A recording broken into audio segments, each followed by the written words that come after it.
연구원 친구들 안녕하세요. 아무거나 연구소 진행을 맡은 호련입니다. 미래입니다. 1편 다들 잘 보고 오셨나요? 만평과 함께 우리 지역에 대해서 탐구하는 시간을 가져봤어요. 오늘 연구 주제도 소개해 드릴 텐데요. 오늘의 연구 주제 뭐죠? 도시권? 잘한다. 아닌가요? 네, 맞습니다. 도시권 맞습니다. 오늘 도시권 다들 한 번씩 들어보셨을 법도 한데 사실 누가 물어보면 이거 도시권이 뭐예요? 하면 제대로 대답해주는 사람 거의 못 봤거든요. 그래서 오늘 만평이 제대로 대답해 주실 겁니다. 네, 만평, 도시권이 뭐죠? 네. 어렵습니다. 어쨌든 도시권은 도시에 대한 권리를 줄여서 부르는 말이고요. 1968년에 르페부르라는 사람이 도시에 대한 권리라는 책을 냈고 그때부터 얘기되기 시작해서 지금은 그래도 유엔에서도 헌장으로 발표하고 꽤 보편적인 그 권리로 주장되고 있는 도시의 주인으로 살기 위한 권리 정도라고 생각하시면 될 것 같은데요. 르페부르 얘기 많이 들었는데 네. 르페부르랑 무슨 사이입니까? 왜 자꾸 르페부르를 말하는 거죠? 르페부르랑 안 친하고요 일단. 아, 네. 네, 안 친하고, 안 친하고? 네, 돌아가셨어요. 르페부르 얘기를 조금 하면 한국에서는 르페부르가 주로 그 데이비드 하비를 통해서 들어왔다고 보시는 게 더 가까운 것 같아요. 하비가 워낙 한국에서 이렇게 인기도 많고 유명해서, 근데 하비는 지리학자고 르페부르는 철학자예요. 그러니까 기본적으로 이렇게 지리학을 통해서 들어온 거라서 조금 오해와 오독이 조금 있어요. 일단 저도 하비를 통해서 봤죠. 만나게 됐습니다. 그리고 하비가 더 제가 하는 일과 더 가까운 사람이기도 하고, 왜 그 책 제목이 생각이 안 나는데 무슨 희망의 공간, 네, 되게 난해한 책인데 어쨌든 그 하비의 책을 통해서 알기 시작했고, 그 다음에 무슨 책 제목이 생각이 안 나는데 아예 책 자체가 르페부르 이 도시권을 설명하는 하비의 책도 있어요. 그렇습니다. 그리고 르페부르 조금 더 설명하면 르페부르는 평생을 프랑스 공산당 활동을 한 사람이고 정치 활동을 굉장히 오래 한 사람이에요. 그리고 니체에 한참 빠져 있었는데 니체에 한참 빠져 있어서 한 번 그 당에서 이렇게 축출당한 적이 한 번 있어요. 그 공산당에서 한 번. 왜냐면은 니체가 워낙 되게 이렇게 추상적이고 이렇게 좀 이렇게 유물론자가 아니라고 받아들여져서 사실은 그렇게 르페부르가 한번 아웃된 적도 있습니다. 네, 뭐 그런 사람, 그냥 어려운 사람. 책도 다 번역이 안 되어 있어요. 되게 이 도시권과 관련된 책이 몇 개가 이렇게 연재로 나와 있는 도시권이라는 되게 선언적인 책이 있고, 뒤에 무슨 뭐 공간의 생산 뭐 이렇게 해가지고 되게 두꺼운 책으로 이렇게 몇 개가 시리즈로 있는데 그 책이 번역이 다 안 되어 있어요. 그리고 최근에 이제 르페부르가 도시권 때문에 좀 유명해지면서 번역된 책이 리듬 분석이라고 최근에 나온 책. 리듬 분석을 읽어보세요. 되게 작은 책이고 재밌어요. 그건 번역 나왔나요? 네, 번역본이 있습니다. 네. 르페부르와 뒷광고는 아니었던 걸로 결론이 났고요. 데이비드 하드의 반란의 도시 읽어보시면 도시권 더 정확히 알 수 있습니다. 하비? 하비.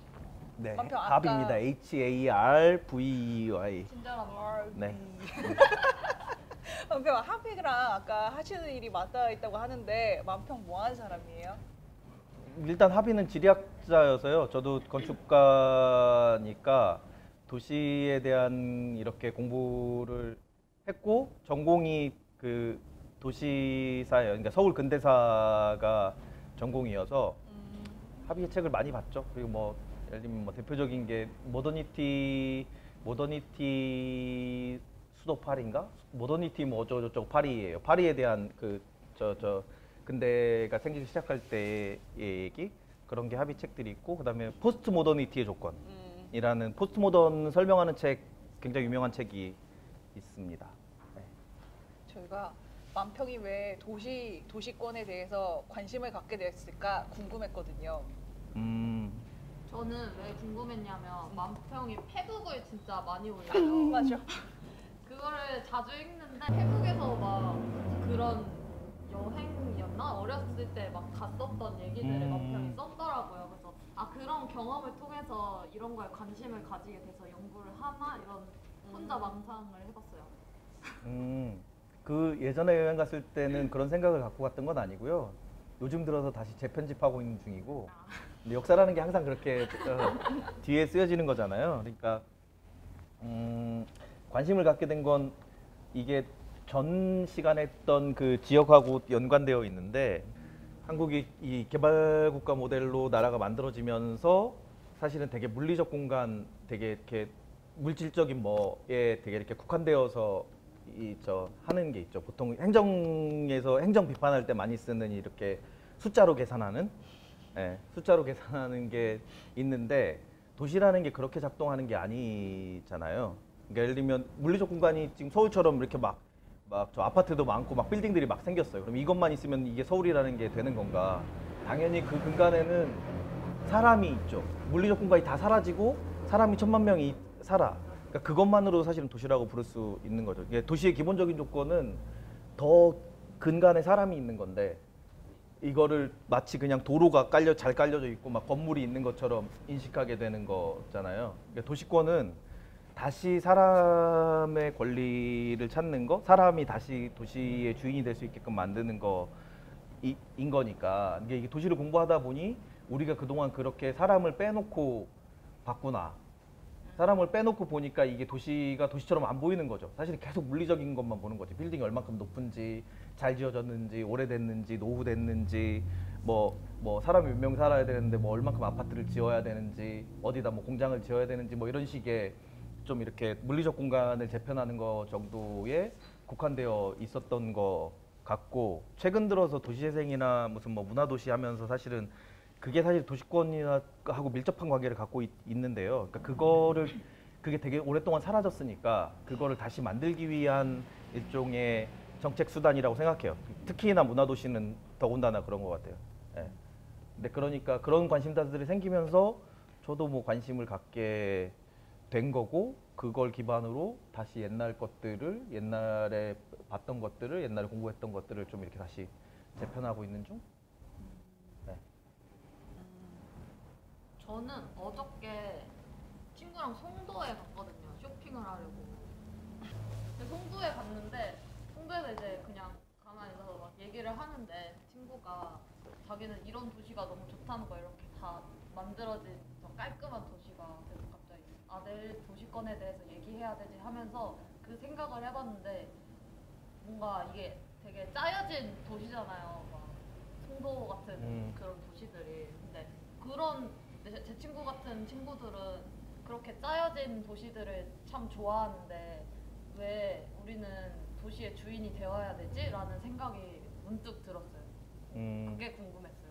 그거보다 더 좋아질 수도 있잖아요. 그게 뭐 완벽한 상태는 당연히 아닐 테고. 근데 왜냐하면 주인이 돼야 된다는 게 르페부르도 그거의 도시권의 가장 중요한 가치 중에 하나를 뭐라고 얘기하냐면 도시는 공동의 작품이라고 얘기해요. 이게 공동이 만드는 거예요. 이게 혼자 사는 도시 아니고 여럿이 같이 살기 위해서 만드는 도시고, 그러기 위해서는 그 작품이라는 건 기본적으로 내가 어떤 인간이 주체적으로 뭔가를 참여할 때 작품이라는 게 만들어지는 거잖아요. 기계로 찍어내는 게 아니라. 그러면 그렇게 어쨌든 간에 내가 내 작품을, 그리고 그 공동의 작품이 되기 위해서 어쨌든 간에 참여해서 뭔가를 만드는 거, 그리고 나의 필요에 의해서 만들어지는 거, 그리고 우리의 필요에 의해서 만들어지는 거가 중요한 거여서 송도가 뭐 그냥 보기에 사용하기에 좋을 수는 있죠. 그거를 누군가가 뒤치다꺼리를 다 해주는 거니까. 근데 그 뒤치다꺼리를 해주려면 그 뒤치다꺼리를 하는 세금을 우리가 내서 만드는 건데, 내가 내 돈을 들여서, 내 돈이라고 하기 좀 그런가요? 각자의 돈이 들어가는 거니까, 어쨌든 간 세금이라는 거 그렇게 들어가는 거니까, 그렇게 넣어서 만들어지는 거니까, 그런 도시를 누리려면 내가 어디 가서 이렇게 해야 되는 거죠. 노예처럼. 내가 살기 위한, 내가 좋아하는 도시를 만드는 게 아니라 어딘가에 뭔가에 그거를 만들기 위해서 국가가 또는 정부가 뭐 기업이 만들기 위한 그거를 우리가 뒤치다꺼리해서 하는 거니까, 그렇게 만들 것이냐, 내가 원하는 도시들을 각자가 그 도시에서 만들어갈 것이냐는 뭐 선택하기 나름인 것 같아요. 1차 실험에서 말했던 지역이라는 느낌이랑 비슷한 것 같아요. 거기도 지역에서 내가 지키고 싶은 거, 하고 싶은 거를 말하는 게 먼저라고 그랬잖아요. 그러니까 그런 것의 연장선으로서 도시권인가요? 그렇죠. 거기서 지역에서 지역 얘기할 때는 어쨌든 그 안에서 그 지역의 공감대와 이걸 중요하게 생각한 거고, 여기에서 도시권은 그렇게 하기 위해서 내가 뭘 해야 되는지와 내가 누려야 될 권리와 내가 내가 해야 될 의무가 무언지에 대한 게 훨씬 더 조금 겹치긴 하지만 어쨌든 간에 그 권리를 찾는 거가 좀 이 도시권에서는 더 핵심인 것 같아요. 우리가 도시권을 되찾으려면 어떤 행동을 해야 될까요?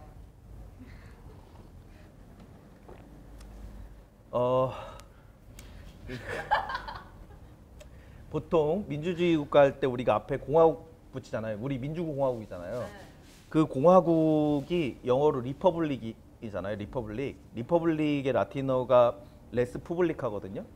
레스 푸블리카. 근데 레스가 것이에요. 물건을 뜻하는 것. 그리고 푸블리카가 공동 뭐 공공 이런 거고. 그래서 이게 기본적으로 공화국은 모두의 것이라는 뜻이에요. 모두의 것. 우리가 공동으로 소유하고 있는 것. 그게 공공이고, 민주주의 국가는 기본적으로 걔를 기반으로 하고 있어요. 근데 이게 제가 볼 때는 어떻게 해석되고 있는 거냐면, 우리의 모두의 것이고 우리가 모두가 행사해야 되는, 당연히 그거에 대한 권리를 애초부터 갖고 있는데, 우리가 그 많은 것들을 다 우리가 관리할 수 없으니 국가와 정부라는 데 위임해 놓은 거예요. 니네가 지금 대신해서 관리해 줘라. 그러니까 그거를 운영하고 관리하는 걸 위임해 놓은 상태인데, 그 위임에는 그거를 시민들이 더 잘 사용할 수 있게끔 만드는 걸 위임해 놓은 거지, 그거를 사고 팔고 지들 마음대로 허가해 주고 라고 하는 게 아닌 거죠. 기본적으로 리퍼블릭이라는 국가 자체는 애초에 우리한테 그 권한이 있어요. 근데 이거를 어떻게 해석하는 거냐면, 모두가 주인이 아닌 공간처럼 해석하고 있는 건 거죠. 너무 많으니까 그렇게 합의를 이룰 수도 없고 얘기를 들을 수도 없고 못하니까 그거를 모두가 주인이 아닌 공간, 그리고 우리도 스스로 우리의 공간이라고 생각하지 않고, 걔네가 뭐 저 광화문 광장을 파헤치던, 거기다 뭐 지하철역을 만들던, 버스 정류장을 만들던, 뭐 세종대왕을 세우던, 남의 일이지, 남의 일. 관심도 없고. 하나보다. 그치, 하나보다.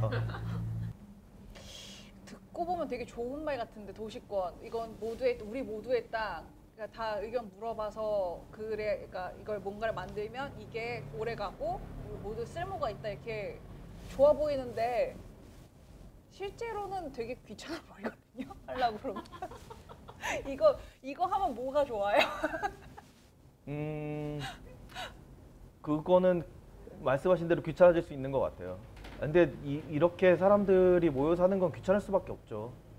그러니까 예를 들면은 뭐 가족도 사실은 귀찮은 존재죠. 맞아. 귀찮잖아요.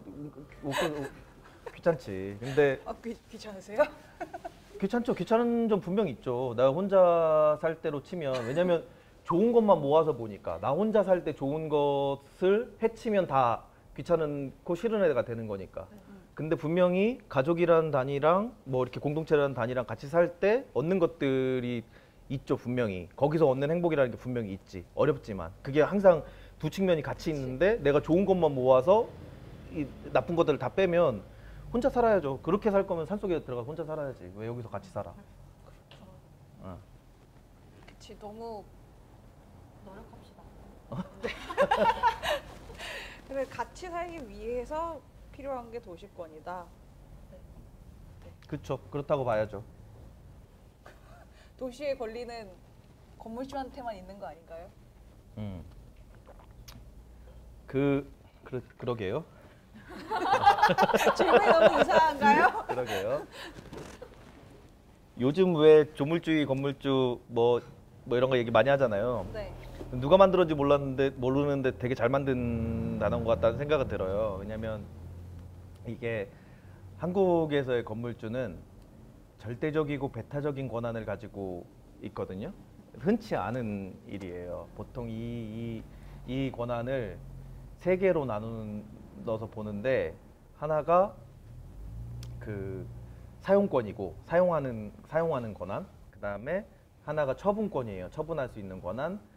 세 번째가 수익권이에요. 거기서 나오는 수익을 가져갈 수 있는 권한인데 우리는 건물주에게 이 세 개를 다 부여해주고 있어요. 근데 이거는 토지라는 건 임시적인 권한이에요. 왜냐하면 토지가 기본적으로 자연이 부여해 준 거고 토지가 주체가 아니에요. 뭔가를 생산하는 주체가 아니고 그걸 생산하려면 어쨌든 간에 인간의 노동이 투여해야 되는 거고 그 노동의 가치에 대해서 이거를 부여해 줘야 되는 거지 토지 자체가 생산하는 게 아니니까 토지에다 가치를 매기는 건 이상한 일이죠. 기본적으로.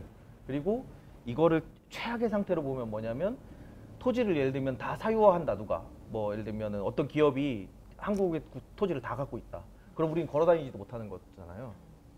근데 그걸 그렇게 다 가져가는 순간 인간의 생존 자체가 인간의 행위 자체가 다 사라지게 되는 거니까 그렇게 만들면 안 되는 거예요. 그러니까 극단적으로 갔을 때 그런 거지만 실제로 한국은 그렇게 가고 있거든요. 그러니까 지금 예를 들면 토지만 치면 상위 1%가 전체 거의 55% 가까이 갖고 있거든요. 거의 55%를 갖고 있어요. 이게 대부분을 갖고 있는 거예요. 그리고 상위 27%가 99%를 갖고 있으니까 대부분의 사람들은 없네. 네, 없어요. 그러니까 40%는 아예 0이에요. 그 정도 수준으로 되게 이렇게 극단적으로 양극화되어 있는 상태이거든요.